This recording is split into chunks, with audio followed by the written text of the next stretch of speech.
You ask Tiger to solve. This deals with linear equations with one unknown. The final result is t equals 1 over 2. Let's solve it step by step. Group all t terms on the left side of the equation. Add t to both sides. Group like terms. Simplify the arithmetic. Group like terms. Simplify the arithmetic. Group all constants on the right side of the equation. Subtract 15 from both sides.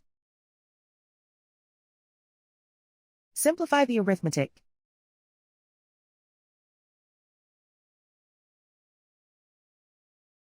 Isolate the t. Divide both sides by 4. Simplify the fraction. Find the greatest common factor of the numerator and denominator. Factor out and cancel the greatest common factor. And so the final result is t equals 1 over 2.